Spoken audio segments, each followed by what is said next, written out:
So let's jump into it.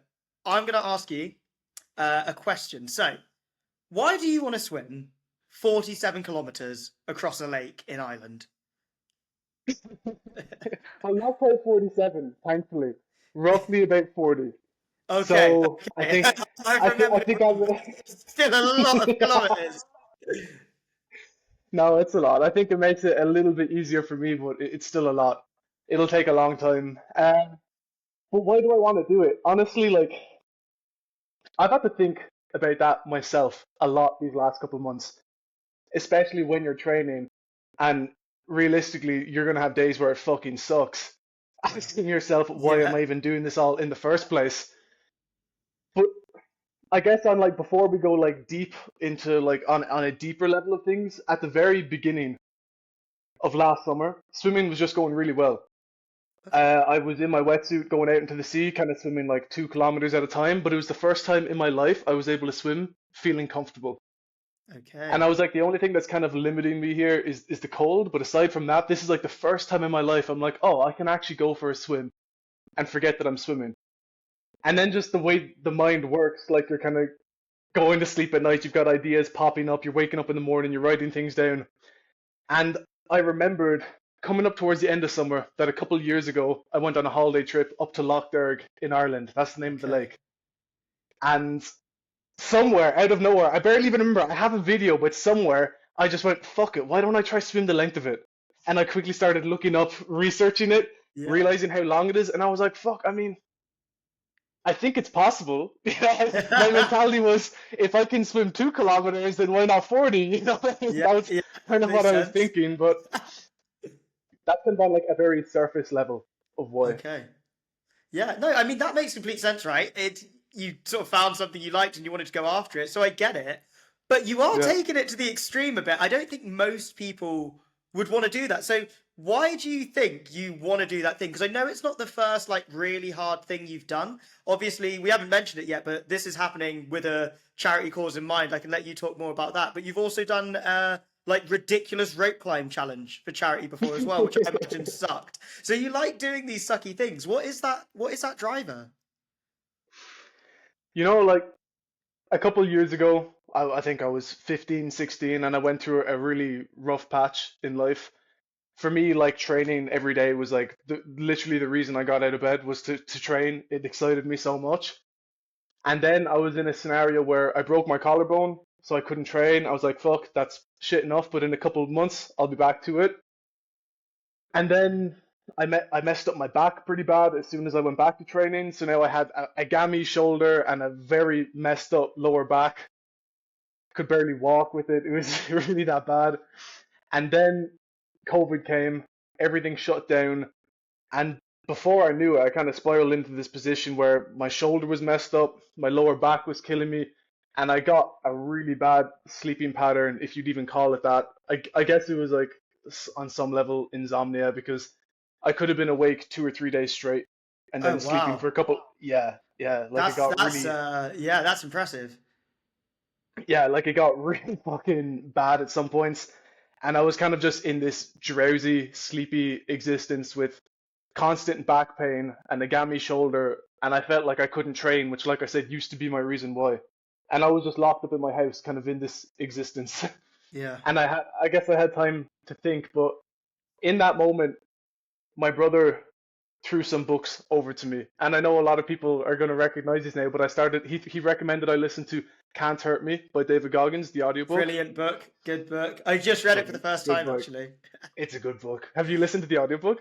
No, is it narrated by Goggins himself?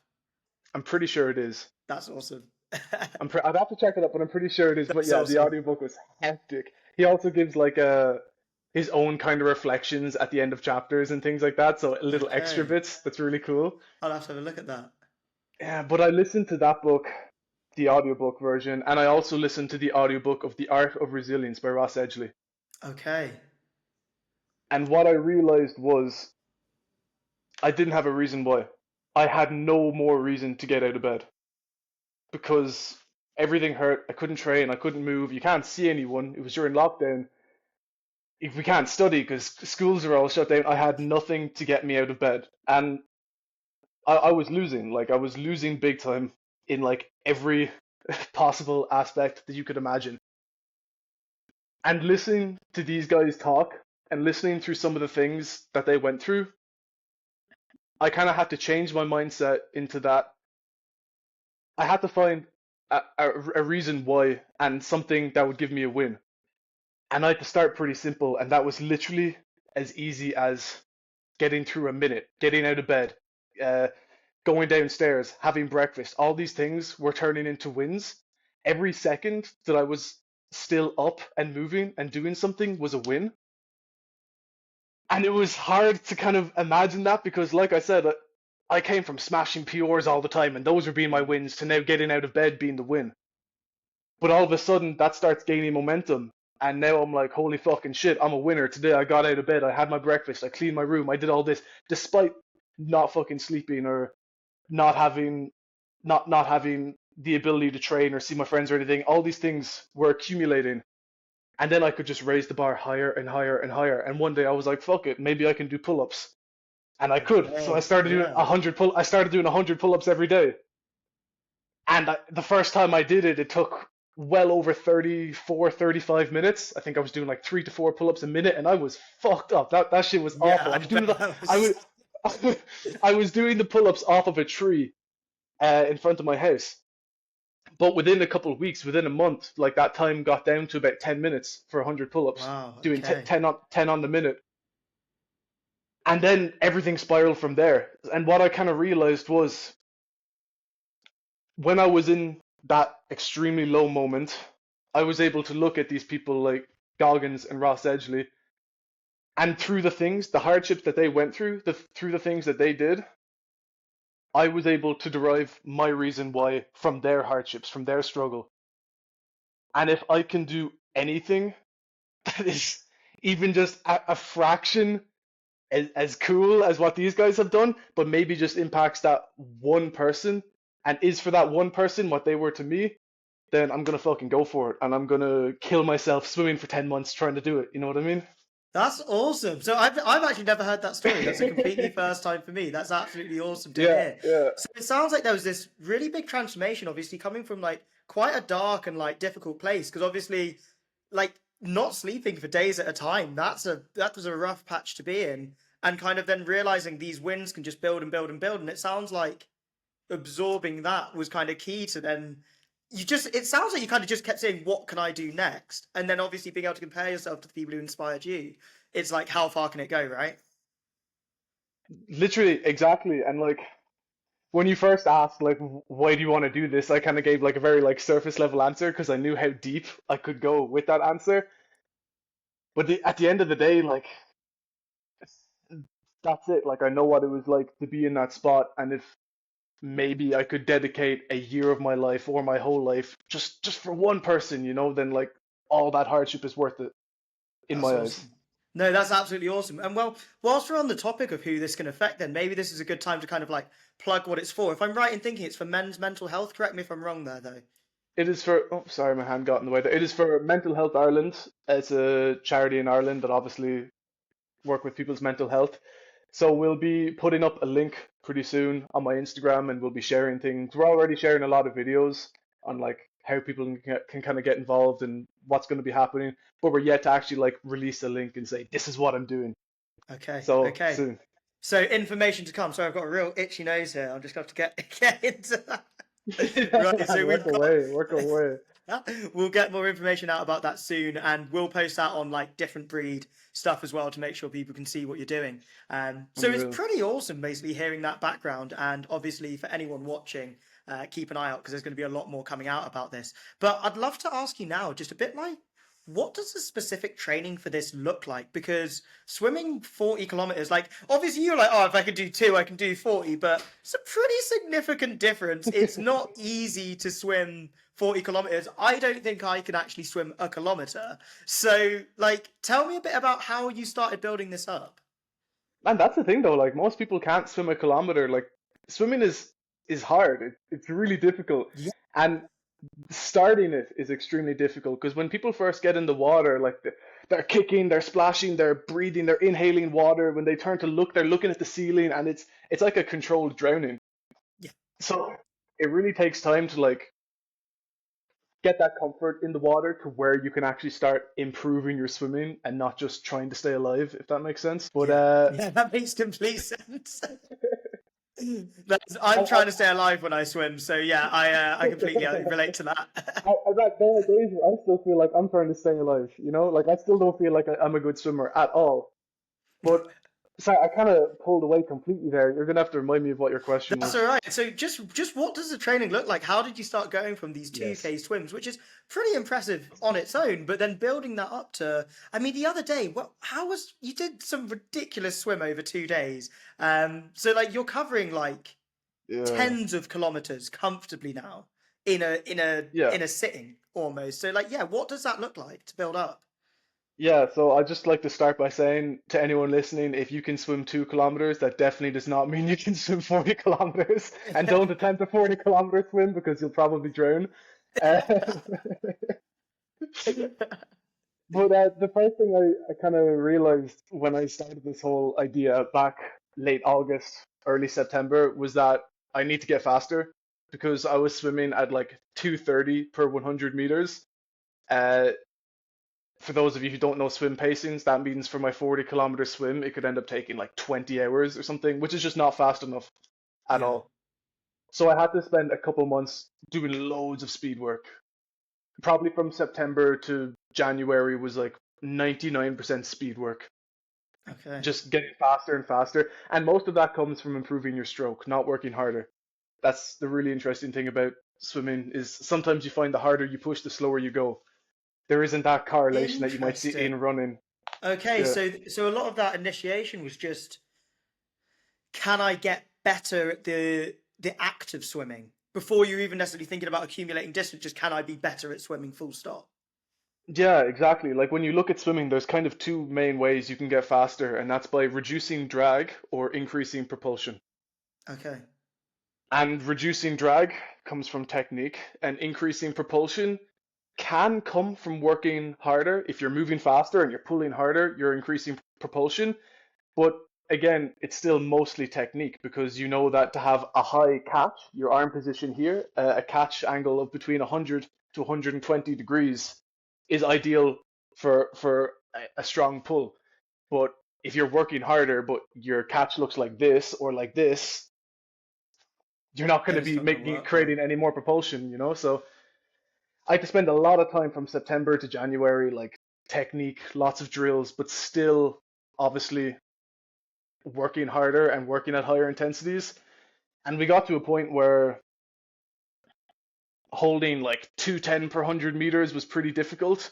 And then I was able to work up to swimming a mile at like sub 150, Okay. around 150 per 100 meters, which isn't actually that fast. But for me, like a 92-kilo guy who doesn't have a lot of body fat, I'm taking it. Like I'm Yeah. very, it was the best I'd ever done.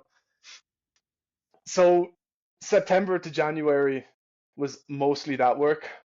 And then January until now has been like, okay, we kind of have discovered that easy pace that I can hold, and it's actually a reasonably okay pace. Now we need to look at dragging that out and out and out Yeah. for potentially 16 hours.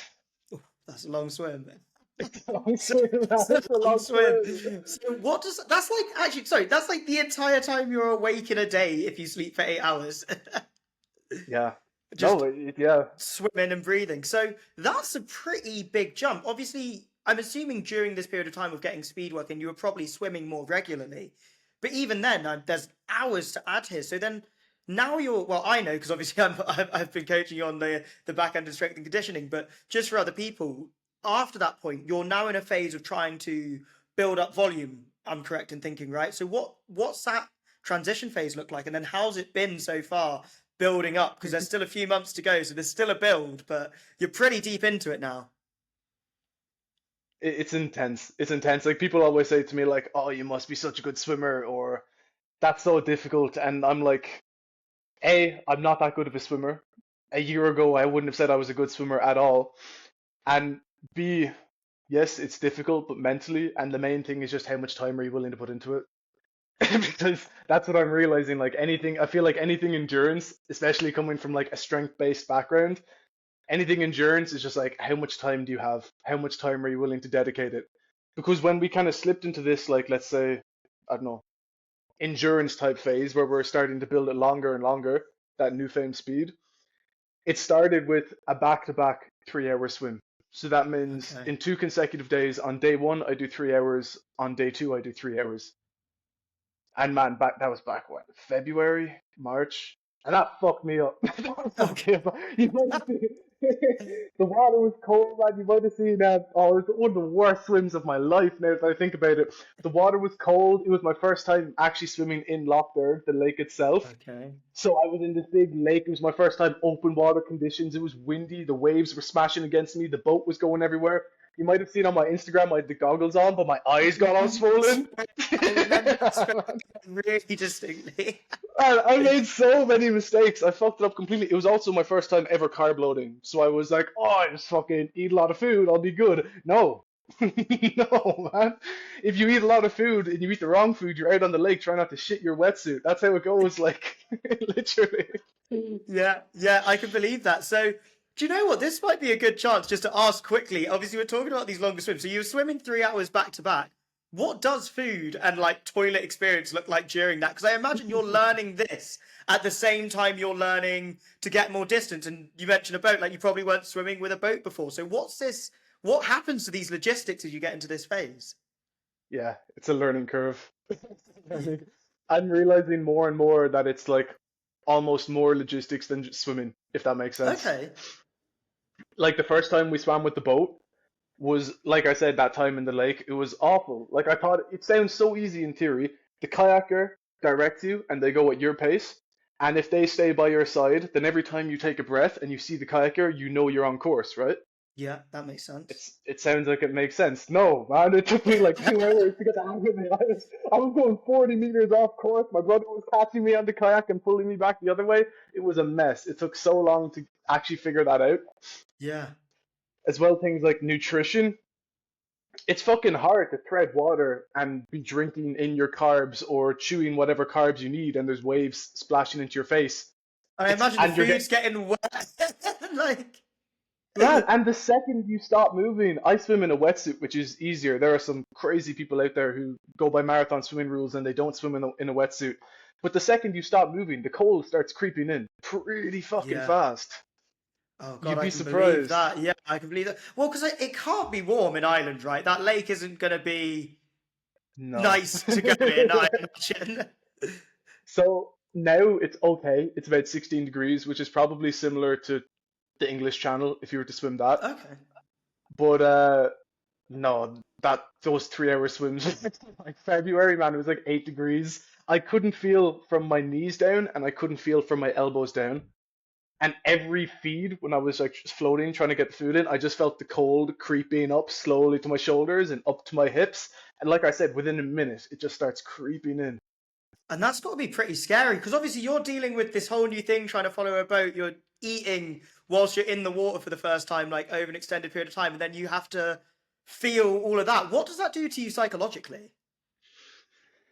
That's a good question, because like before those 3 hour swims, I'd done 3 hours in the pool, and I was like, unreal. I can do 3 hours. I know how to do this. And then I got out there and I started eating waves. And the first 5 minutes, I was like, there's no way I can do this. You know, literally every minute was a fight, if that makes sense. Okay. And Yeah. it's interesting you ask about the mentality because it was only a fight because mentally I was in a stupid place. I didn't prepare myself for the fact that this is going to be a difficult swim. I was like, oh, it's a 3 hour easy pace, easy going. And then I was swallowing waves and I wasn't comfortable with open water conditions. So my expectation of what it would be like and what it actually was like were completely off, and that just fucked me up mentally. Okay. Okay. So if you was to say go back and do this again, is that almost the number one thing you'd need to switch? Is just like if it's the most challenging thing you've done and assume it's gonna be fucking shit, and then if it's nice, you're positively surprised, and if it's shit, you were ready for it. Yeah, man, like exactly because when you're going into a long a long event or just a long distance training session. And the same with running, people will say you hold an easy pace.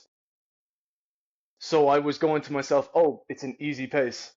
But when you're eating waves and you're that cold, it's never going to feel easy. And realistically, you still want to be pushing for 3 hours, you know? You still want to be working hard. It's not going to feel easy. But I was like, oh, it's easy. So then the second it Okay. wasn't easy, I went from what, instead of it being what I would have expected it to be, it was like world's worst swim. I'm drowning. I can't breathe. I'm cold. I'm gonna shit my pants. Like literally, that's how Yeah. it was. That's no, that's fascinating, and that's interesting actually because it's like it's almost the training language that we use is quite misleading to the actual reality of experience of outputting it, which I think is worth like considering That's a almost good across point. all of training. Like I think an RP like 9 single on a deadlift, which is arguably like a hard lift, it's quite easy to do.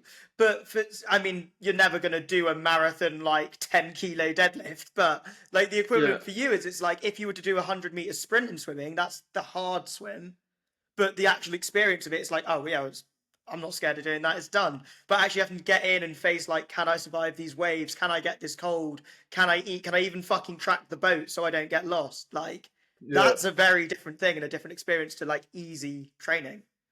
man, that's actually such a good point you make about the language you use. Like, if anything, if I'm so glad I decided to go through with this whole experience because it's been really difficult, but I've learned so much. And I don't know, the main thing that I've learned in all of this, while I've like physiologically adapted to the swimming, is like the mental tricks I've been learning. And that's what I started doing from those back-to-back long swims, those 3 hour swims back in February, was I started straight away taking down all the notes, and I have my journal here beside me just full of all things detailing how I can mentally prepare myself for this and all these tips and tricks I can jump into. And it's I Awesome. don't know, it's been such a crazy experience. That's really, really cool. Obviously, you mentioned David Goggins' book Can't Hurt Me. That's something he speaks about is doing this for himself. So you're like building Cal's framework to like manage the mind now. That's really Yeah, cool. That's really cool. So if I can just bring you forward to, I mean, now-ish. So obviously this February is what? We're in June now, so 4 months ago. yeah. Just about that. You recently did a really long swim. Remind me how many hours it was. It was another 2 day thing, but it was definitely north of 3 hours each day. Yeah, yeah, exactly. On day one, it was 6 hours, and on day two, it was 4 hours. So within the space of a couple months, I was doing in one day what I was doing in 2 days. And now I'm in a place where not even in a bulk week or a heavy swim volume week, a 4 hour swim, yeah, that's expected. It's not a big deal anymore. I That's should be hitting amazing. a 4 hour swim. That's what I'm kind of thinking. So That's it's crazy awesome. what you can do in 4 months. Yeah, that I mean that's such an important thing. I think a lot of people underestimate what can happen in a couple of weeks, but 4 months is like a lot can happen. But imagine there's been quite a big internal transformation going between that because now when I talk to you about your swims and things like that, it's like you think about doing these big swims 6 hours. It's like it's almost like you know Jocko when he's like it's no factor. You always have Oh that no, I reaction. don't know You this. should know that. Oh my god! Do you No, know no. anything about Jocko? He's amazing. He's a Navy SEAL. He's got a book Yeah, called yeah, Extreme Ownership. Obviously, he's called Jocko, and he looks like what a Marine called Jocko should look like. It's yeah. incredible. But anyway, he I always just goes no factor. But it just means he's not worried about it, and that's what it seems like you've got with your swims now. You never seem worried to yeah. approach these things anymore. Yeah, I mean, today is what, Monday, and I fly home back to Ireland to the lake tomorrow because on Wednesday I have 8 hours and on Thursday I have 6 hours. So, like, if you look at that, I don't know, I guess I've just had so much experience in the water as well, and I've been taking down all these mental tips and tricks. The main thing I've realized is that you want to get into flow state, and that's where you're not thinking about anything and you're enjoying the moment. I think that's like the ideal location is that you're just enjoying the process and you're having fun, and that 1 hour feels like 2 or 3 minutes. And if Okay. you're going in with like this hard fucking attitude and this mindset, and you're like all this kind of like gym bro stuff or stay hard and all this bullshit, maybe it works for other people, but personally for me, no, that pulls me away from just that flow state where I could be thinking about nothing. Instead, I'm thinking about getting through this and punching through the waves. For me, it's not the ideal one. Interesting. Okay, so Do you think that's like kind of one of those key differences? You're coming, there's a lot more just naturally relaxed now because you're like, I just need to relax and just see what happens. Sounds like there's less expectation. Yeah, no, that's interesting. Like, I like that you actually said there, like, let's just relax and see what happens, because I feel like so much of swimming, especially, is like you can't fight the water. You have to move with it. And there's definitely a feel you get where you're kind of reaching and gliding, you have the perfect catch, and everything is so perfect and streamlined. And you're not going to get that if you're fighting. If you're punching through and going aggressive and fighting, you have to just relax and feel the movement of the water. And ideally, the 16 hours will feel like I'm walking. And I know it won't Okay. feel like that, but ideally, I'm just in this relaxed, nice state. Every time I take a breath, oh, look, there's the birds, there's a nice sunset. Oh, I've got stroop waffles coming in 10 minutes. That's how it should be feeling. Okay. Okay. So it's like it sounds like it's got to be a bit of like almost like a happy thing to some degree. You have to enjoy, well, at least for me, anyway. I say these things as if it's like definite. It's not, it's different for everyone. But for me, I have to be enjoying it, which realistically, you're not always going to enjoy every second. And that's why I've been taking notes of what I can do to maybe pull me back into enjoying the moment. But that's like the main goal for me is just to enjoy it, relax, go Okay. through the motions. So it sounds like, yeah, physically, building up has been you just do a bit more each. Once you got that technique down, you've just been putting the hours in. But it does sound like these mental changes are kind of the more important thing to allow you to do that. So, like, what would be your biggest takeaways for someone who's like maybe they struggle with their mentality, they've tried to do things like this before and they just haven't been able to get through it, or they're thinking about, do I want to push myself and try one of these things? What are your biggest takeaways for them? That's a really good question. Because, like I said, I think it's different and unique to everyone. And I think you really have to explore it and get an answer for yourself. What I've learned is like some of the things I heard in Can't Hurt Me do not work for me at all. Okay. And I've really had to, like I said, take note of the things I'm finding that are working for me. I'm kind of going through my checklist and playing through different things to see if that's going to work for me to pull me out of that hardship and pull me back into I'm just enjoying the moment. So I think my advice would be yes, it's great to pull motivation from external sources, to watch a video that hypes you up, to listen to David Goggins, because like I said, like Can't Hurt Me and The Art of Resilience literally changed my life for the better. Like they were amazing books and I got them exactly where I needed them. But I think at the end of the day, you have to figure it out for yourself. And as difficult as this sounds, that comes from just doing it. Okay. You have So to if figure out what works for you. so you gotta get in the water or put your running shoes on and just start going. Kind of learn by doing, learn by failing and changing and adapting. Yeah, yeah, exactly. And I think if you're doing that and you're surrounded by the right people. Like I'm very lucky that I've got different breeds to support me on this. I also have someone looking after my swimming programming that I can ask them questions to. If you're supported by the right people, because it's your foundation, essentially, definitely, like definitely when you're out on the water anyway, you're reliant on the people in the boat. Then you'll figure it out. I think. I think you will Yeah. figure it out for yourself, and I don't think anyone you ever listen to is going to drop one sentence that's going to completely change your whole mindset, and you're instantly going to be David Goggins or change your life for the better. Maybe, yeah, some cool quotes can have like a kind of like this build-on effect, but I think you have to figure it out for yourself. Yeah. That makes complete sense to me. That's really interesting. And I like the idea that you mentioned sport. So this is something I'd actually like to jump into as well. Okay, I've got to apologise. I've completely forgotten your swimming coach's name. So please do give them a shout out because obviously they take care of the perfect. swimming side of your programming and they're doing really amazing work with you. But you're also balancing trying to maintain strength and conditioning on the side of this. Obviously, a little bit because you need to keep your body in decent nick for swimming, but you are Yeah. still squatting, nearly 200 kilos. You're learning calisthenic skills. You're still getting stronger in a lot of aspects. As we get closer and closer to that final swim, we're bringing that down a little bit. But what's your experience been balancing these two things? It's been interesting. It's been really interesting. It's been fun. And with anything, like there's ups and downs. There's days where I'm like, oh, I fucking suck at swimming and I suck at lifting weights. You know what I mean? So, like I said, like if you're not in the right headspace, like that can definitely feel very heavy. But My experiences with it all is because I do it because I love it. And I'm aware of the fact that when I'm swimming 40 kilometers, I'm not going to be squatting the heaviest weight in Ireland by any means. Same Yeah, way, if I was squatting the heaviest weight in Ireland, I'm obviously not going to be swimming 40 kilometers. So, yeah, yeah. kind of having to learn that and maybe compare myself a little bit to past versions of myself. Like I said, this time a year ago, a 10-minute swim was a big fucking deal. But also, this time a year ago, I wasn't squatting as much. So,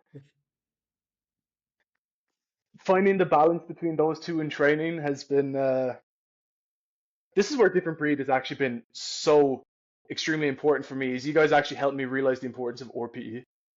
Okay, yeah. Isn't Yeah. it the RV is like a big one? I always bang on about it, and I feel like people don't believe me much. Like, I'm glad you said that because it's fucking so important.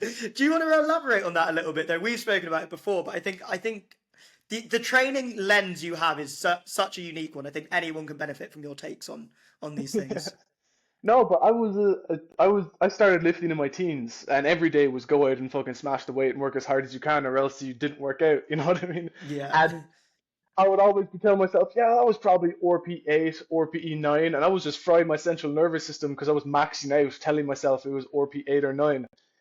But with different breed and with combining it with the swim, I kind of realized like, oh fuck, I don't think I can max out squats and then do a 4 hour swim the next day. Or maybe I can, but I think I'll actually be going downhill as opposed to getting better. So realizing that, and I know we've spoken about it as well, there are certain days where I feel great and I'm like, okay, maybe we were going to do 3x3 on squats with 180, but I'm feeling amazing and I really enjoy squatting. Maybe I'll go to 190, knowing that I don't have a big swim later in the week, yeah, if that makes sense. yeah, The other thing as well that's been really cool is with my swim training at the moment, now that we're in like this endurance phase, it's split up into like a 4 week progression where week one is we're coming just off of a back-to-back long week, so we have recovery. The next week, week two, is a speed week, so we're still maintaining speed, we're working at some faster paces. Week three is a build week where there's a big jump in volume, and then week four is my bulk week where I have the big back-to-back swims. And what I've been kind of doing is planning the weightlifting around that, yeah. if that makes sense. Makes complete sense. Just shifting the program, shifting the RPs a little bit, shifting the intention. And I think, like, we spoke about expectations earlier, shifting expectations. If you're just about to do a bulk week, yeah, you're probably not going to hit a maximal squat. And it's probably not even a good idea to go for a maximal squat. Not at It's actually all. quite a bad idea to do that. You don't need that level of fatigue. Um, but it is interesting seeing that balance and how you can kind of cycle these things in and out of each other because if one system is getting stressed less, the other system can be stressed a little bit more. But I will say it's still a lot of training, and there's definitely people out there who don't believe that you could do both these things. Which obviously Yeah. you've showing pretty robustly that you can. But Yeah. what do you think that's taken? Obviously, you're probably recovering better than a lot of people. Nutrition wise, you must be doing it pretty good compared to a lot of people. What do you think are the contributing factors that have just allowed you to actually come through this because like we've had no problems really from a strength and conditioning lens. Like the shoulders got a bit sore at one point. We backed off a smidgen with load management, and it's like and it was fine. Do you know what I mean? So Yeah. there's a lot.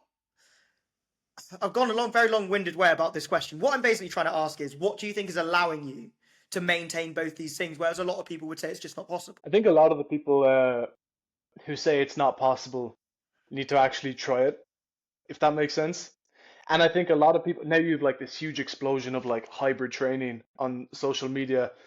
But I saw something in the last couple of months that was actually funny. There's obviously a lot of people hating on hybrid athletes. It's like, oh, you're not good at anything and you're just doing this and that. And I saw something funny by Alec Blennis a couple of months back, and he was saying how what is it? It's like 90% of athletes participating in one sport and hybrid athletes. They're both in that same category of not being good enough at any discipline to be recognized by anyone. Yeah, yeah, yeah, So he was like, then why not, if you enjoy doing all of them, then why not do all of them? So your question again was what do I think allows? Yeah, okay. yeah, yeah, yeah. What do you Um, think's like allowing you to recover, to partake? Like, well, or you know, not necessarily one thing. Just what are these contributing factors that you find have been beneficial? yeah, I mean, having the good support group like you guys and Craig Lewin, my swim coach from endurance swimming, sticking with RPE. I'm always someone as well who I eat a lot. I'm okay eating a lot of food, and I think that's really helped me throughout this whole process. But I think it comes down to, for the most part, smart programming and the basic things. Like, I don't think I'm going to come up here and give some amazing answer that's suddenly going to crack hybrid training for everyone out there. I think it's the basics that most people already know. I think if you can nail those and actually practice them instead of searching for the best hybrid program, you'll just start making progress. Yeah, 100%. So it's almost one of these things like, and I think people hate to hear it, but it's like just do the plan and stick with it and make sure you're Yeah. doing it, if that makes sense. Like, I'm trying to think how to put this, but I think so many people come to me and they'll kind of have a plan and they'll be like, oh, but this, or not to me particularly, like, do you know what I mean? They'll talk to me about different things. They'll be like, oh, I'm doing this, but this other coach said if I do this, it will work better. And then this other coach said if I do this, it will work better. But I've also seen on YouTube that if I do these 7 breathwork exercises, this will work, but I need to stack it with, and do you know what I mean? And they just Yeah. go on and on and on and on and on. And so often it comes down to just pick something that's appropriate and do it and see what happens and run it for 8 weeks. And if it's not working, change it after that.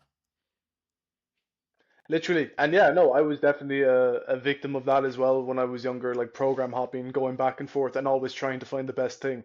But no, I think you just said it perfectly. Stick with it and minor adjustments if necessary at all. 100%, 100%. It is just tweaking and adjusting. And I think not enough people really keep that idea in their mind that it's like they need to take the time to just try it out, see what works, see what doesn't work, and then just adjust. Just a little adjustment. It's like if something doesn't work, you don't need to throw everything out. Don't throw the baby out with the bathwater. Yeah. And I think as well, even with this whole new like hybrid training and stuff, an important thing for a lot of people who are looking to kind of maybe jump into that field of training is it is possible to do too much, and it is possible to be giving yourself too many stimulus at one time. And you'll see a lot of like the professional athletes, and I know a lot of CrossFitters would train like this as well, where at some point in the season they would have a period where they're really pushing their strength and they're maybe like maintaining their conditioning. And then a couple of weeks later, when they decide it's now time to do the opposite, they'll really push conditioning and they'll maintain that newfound strength. But you'll rarely see people pushing both at the same time. Yeah, no, 100%. You need to. I mean, I'm not like the biggest fan of periodization. I think you can do everything at once, but you do need to take the time to sometimes just focus in on change things a little bit. Yeah, definitely. Yeah. Yeah. So moving on a little bit, I'd love to hear. Just actually, let's not move on yet. Let me let me just ask one more thing about this because I do like this idea of being able to do it all. Something we spoke about though was comparing yourself to yourself quite early on into this sort of like jump into the conversation. And I find, especially with social media, a lot of people are always comparing themselves to someone externally. Whether that's because it's just what they want to be like in the future or it's their mate has just beaten them in something. How have you got out of that? Because obviously now you've got so much you could be comparing yourself to, especially with the arrival of like hybrid training and like the sort of like pop culture of fitness. How have you made this transition? I've been struggling with that the whole prep, comparing myself to others. And I think especially now with like social media, that's like more prevalent than ever. when when I go under a barbell and I see some 16-year-old lifting Yeah. weights I could never even dream of touching, like it, yeah, it's impossible not to compare yourself to others, especially if that's what you're consuming all day long. But what I realized, and only a couple of months ago actually, was comparing myself to others was completely stealing any ounce of enjoyment I was getting from swimming and training. And like I said, the only way I'm going to be able to swim for 16 hours is if I'm enjoying the process. And it was making it miserable because I was going on a 4 hour long swim, and all I could think of is after every 100 meters, I would go, oh, my pace, I'm 10 seconds slower than this person, or I'm 15 seconds slower than this person, or this other person could hold 130 per 100 for 4 hours, and it was ruining the prep and my mentality. But I think for me, it was easy to go, my goal is I have to do this swim. Yeah. what are the things that are helping me achieve this swim? It's definitely not that, so I have to push it away. But like I said, I still struggle with that. But now when the thought comes in, I'm having in the middle of a swim and I'm having these thoughts, I'm trying to have the conversations with myself that pull me back to enjoying the moments and realizing that, like I said, a year ago, a 10-minute swim was a big fucking deal, and now I'm in the middle of a 6 hour swim, crushing Yeah. it. Okay. So it really all comes back down to that idea of like you to achieve this, you've got to enjoy it. And that sounds like it's informing a lot of the way you're now approaching other things and it's protecting your energy, protecting your mindset. Um, which is not Yeah. easy to do nowadays. No, not at all. And like I've no, in by no means mastered any of this. I still have shitty swims, I have shitty sessions, I have shitty days where everything is fucking difficult or college is difficult. But throughout this journey, I've been just realizing some of these things more and more and taking note of them. And that's why this whole process has been really worthwhile for me and hopefully in the long run worthwhile for others too. That's awesome. That's awesome. I am confident to say, especially off of this conversation, even the people who are going to see this, I think it's already been beneficial to people. It's been beneficial to me to hear about it. I know all the other coaches of Different Breed, in particular. It's inspiring to see it, mate. There's not many people who have the balls to put it a bit crassly to jump into something like that and really give it a go. Or the level of just like patience and maturity to actually be like, I'm just going to do this thing and it's going to be hard and I'm going to keep doing it and keep going forward. And I think everyone can learn a lot from that. So that is really, really awesome. Before we finish though, let me just I want to leave everyone with one more thing because I think a lot of people are going to be wondering how the fuck do you go about being allowed to like swim across a lake and like get all this food and get the people and get a boat next to you. What was the logistics like to actually set this up? Because all the training's all well and good, but actually organizing something like this is not easy. What did that look like? God, give us a little bit of an insight. That's the thing. Like I'm doing all this swim work, and now I'm realizing as it's coming closer and closer that more of it's fucking logistics than swimming. You know, to be fair, to get permission to swim on the lake was easy. I called up the council. They were like, "Yeah, you're fine. Work away." I was like, "Oh, easy. Okay." So that was sorted reasonably Nice. quickly. But the other things, and like I say, this whole thing has just been a huge learning curve with every bulk week. It's just been coming into the bulk weeks, 2 days out, I have to master fucking carb loading, which was the first time I was ever doing this in my life. And what am I eating that's making me feel good? What am I eating that's maybe not making me feel good from the swim? That's maybe messing up my stomach a little bit.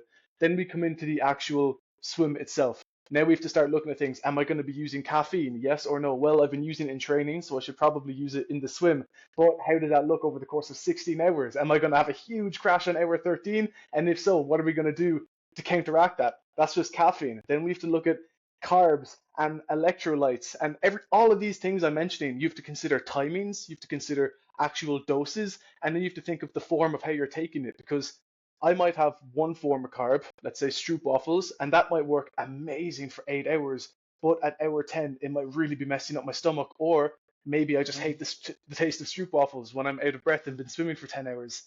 So it's just numbers and logistics, and I haven't even mentioned yet things like painkillers that a lot of open water swimmers will use Oh, just to kind of, really? it's really common. Most channel swimmers will figure out at which points in the swim they'll be taking painkillers, just because usually if at hour 10 your neck and lower back are killing you, maybe with painkillers you can push that out to hour 12. So there's Interesting. Yeah.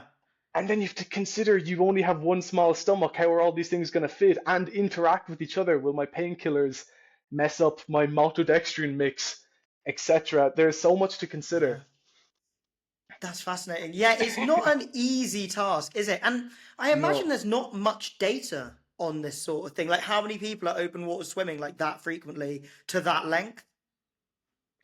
there's a lot of people to draw from. Like I think there's somewhere over 1,500 people who swam the channels, the English Okay. channel, and there's something called the Ocean Seven, which is an open water swimming channel where people attempt to swim the seven most famous sort and most difficult channels around the world. So there'd be a lot of people to contact, but I think the main thing is, I guess, same with endurance running, even is you have to practice all of this many, many times before you're going to get it right. And that's what I've been Yeah. doing every month with these bulk swims. Because, like I said, that the first 3 hour swim that I did way back in February, if I did what I did for those swims on the main day, I think I'd call it after 4 or 5 hours. Because I'd literally be shitting in my Okay. wetsuit. I know I've said this many times now, but I don't think people understand how traumatic that experience can be in the middle of a lake stranded. So, at all costs, you want Yeah. to avoid that. Yeah, yeah, that's totally believable. The last thing you really want to do is like shit yourself at hour 5 and be like, right, well, this is in Yeah, here with me for the next, the next really. 11 of it. But like there's logistics like that with the feeds and the carb load and getting the permission, but then we have to think of I also have a crew. I have my mum's partner, my brother, and another friend who will be in my support crew, alternating between kayak and a boat, and they need to work out their strategies of who's going to be on the kayaks at which time and how the changeover is going to be, and then you have to look at the logistics of, okay, what if I'm actually in a really bad place? Worst case scenario, everything goes wrong and they have to pull me out of the water and maybe I need to get to a hospital. Well, if we're in the middle of the lake, where's the closest port to go to? And from that port, where's the closest hospital? How are they even going to pull me out of the water? Because, like I said, I'm not a light guy and it's on a wobbly boat with waves moving around. There is so much numbers and logistics to consider. Yeah. It's more that than swimming, really. Interesting. So I imagine it's not the hardest bit, but do you think you're putting more time in per week to like sorting shit out and like thinking, but and like working on your mindset than actually like swimming in the water? I would be if, going back to the original point, I didn't have a good support crew. Okay. Because thankfully, like, you know how mums are. My fucking mum will be sending me messages of, I got you this and that, and we figured out this and that for you. And I'm like, perfect, boom, done, thank you. Nice. Do you know what I Okay. mean? So support crew matters.